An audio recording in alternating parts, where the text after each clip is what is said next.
as we walk through life. So in this video, what I'm going to flow into is analyzing obstacles which will present themselves as our greatest challenge. However, they're actually our greatest distraction. And unless we can identify that the distraction itself is effectively manipulating us to believe that what we need to achieve is only going to keep us in the loop of disappointment and dissatisfaction to our own essence. So first of all, let's just take a look at some of the voices within our heads. And on a daily basis, what we're doing is we're having to work out what voices are our best interest within the aspect of self-perfection or self-acceptance or self-love. What voices are in our heads which are actually trying to promote a sense of growth and a sense of happiness and a sense of, you could just say, overall improvement for one's happiness. And what voices are in our heads are trying to disguise themselves as what we need to do to achieve this contentment within, however, are only leading us to disappointment. It's evident in so many aspects of our lives.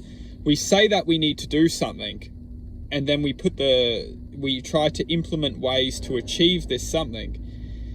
But what I'm getting at here is the talk which is within us in every single moment is only an aspect of distraction to the present moment. So a lot of the time we convince ourselves that the talk which we are listening to, and the talk, I'm talking about the mind's talk, we try and assess how to effectively solve the mind's talk. We listen to the mind, and the mind says, whatever it says, whether there's weakness in some aspect of our lives, and then we try and negotiate with the talk of how we can solve the weakness and how we can work through the weakness.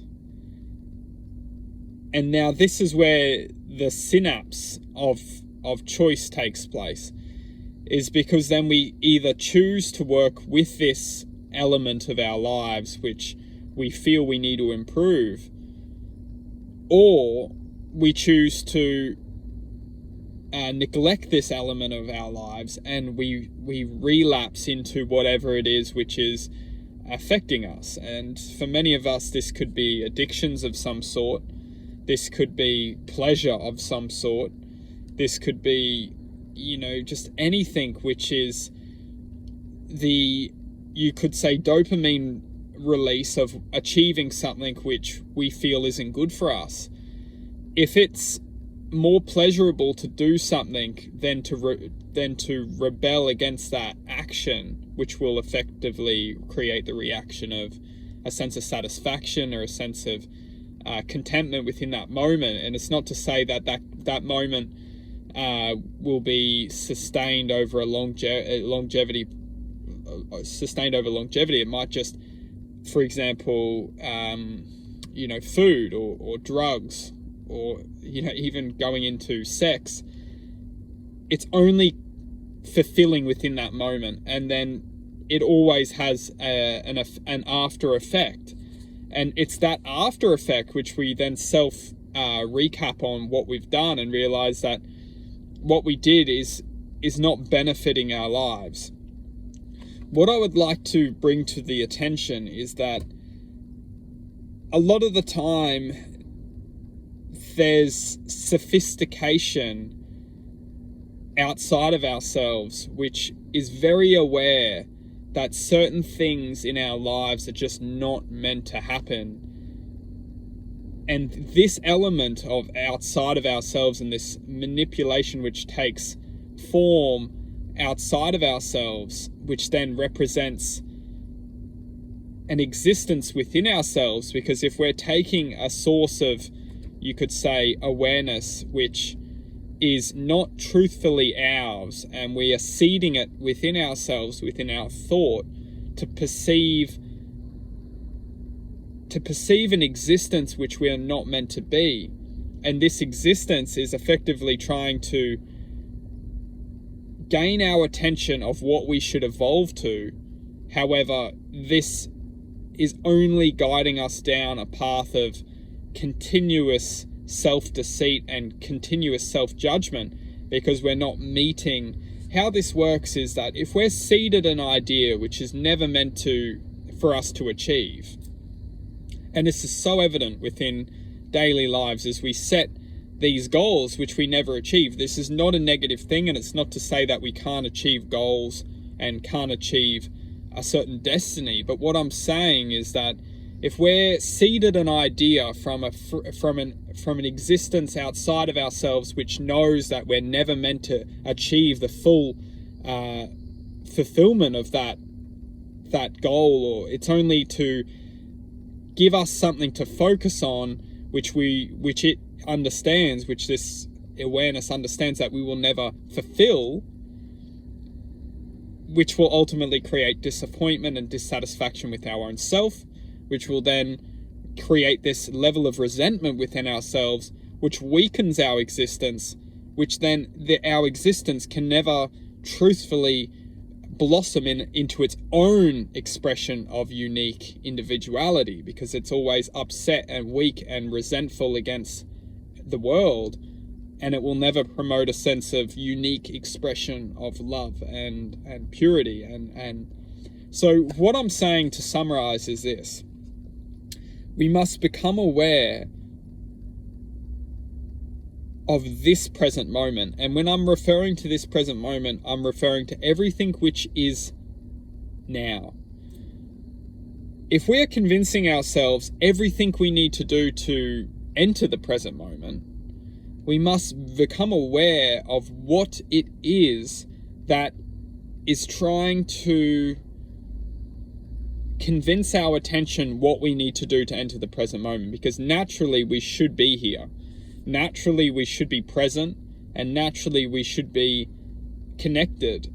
So if there is something which is always taking our attention to, this is what I need to do, this is what I need to do, this is what I need to do, we need to really boil it down and start to identify what we don't need to do to effectively align. And when I'm referring what we don't need to do, is that a lot of the time, all the things we need that we're being told within the communication of our mind of what we need to do is ultimately the greatest distraction.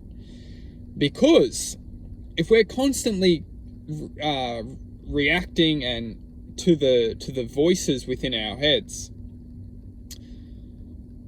and we're constantly reacting within an emotional way of whether we reach the requirement of what the mind is telling us we need to do, we're constantly reacting and constantly battling the voices in our mind. Ultimately, this is the greatest distraction, because it's the distraction which is never letting us enter that present now moment.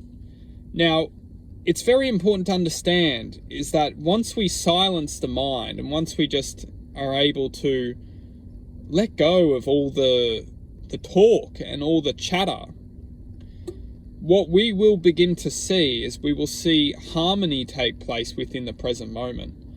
And it's when we reach that level of harmony is when we can actually start to produce the unique light within us. We can actually start to vibrate at a higher frequency, which will ultimately resonate into love.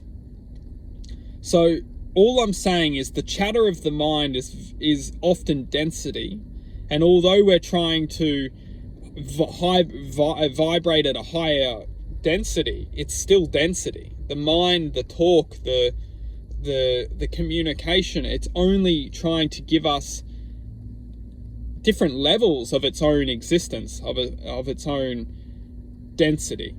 What I'm trying to explain here is we want to escape the density. We want to escape the voice of the mind in general, as the voice of the mind is only different levels of manipulation.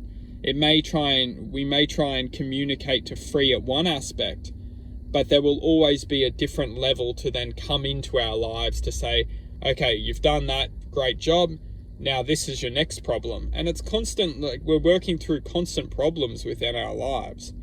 This is not negative. In fact, this is the essence of which we will always be a part of. We will always be a part of a system of which will always continue to manipulate us.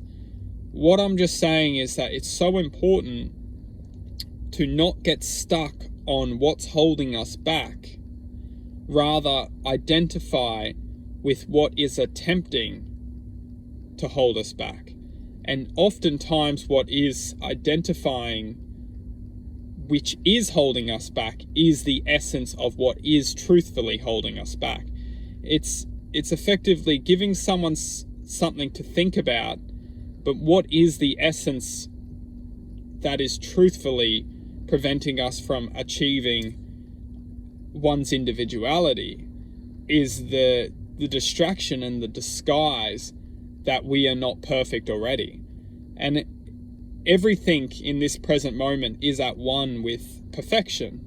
And it's only the illusion or the distraction of which we are interacting with, and all the things we need to achieve and all the things that are preventing us from achieving what we need to do, and all this chatter within our minds is always the distraction.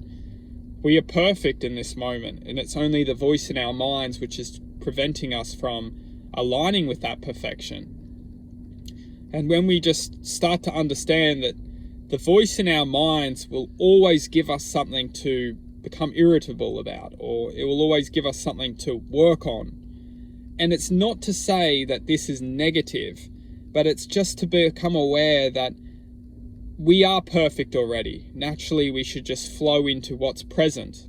And what's present is effectively here to teach us and here to allow us to become a more free, flowing, vibrant existence, which is naturally the cosmological truth, that we are all here to become more vibrant expressions of the universe.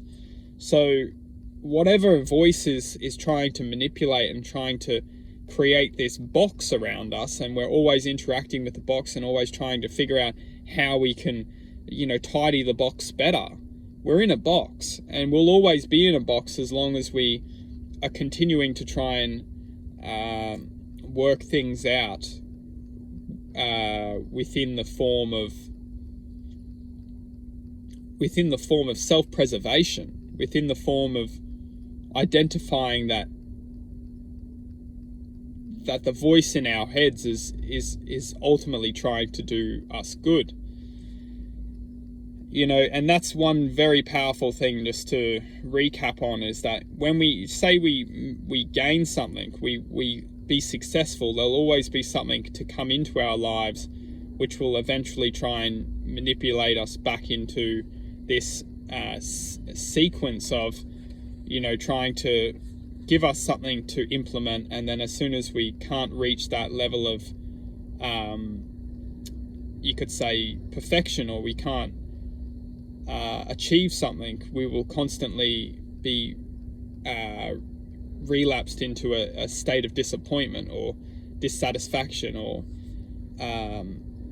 disconnection, because that's ultimately what it's doing. It's disconnecting us from the presence of contentment, the presence of happiness, the presence of love. And it does this by feeding us ideas of which we go out and try to achieve, and when we can't achieve it, we are disappointed, and when we're disappointed, we're not reaching the contentment of the present moment. So it's just some things to think about. And I can say truthfully that as long as we feel we need to do something to reach this perfection or to reach this connection, we will always be disconnected, because there should be nothing within presence that is holding us back. The only thing which is holding us back is the perception that there's something holding us back.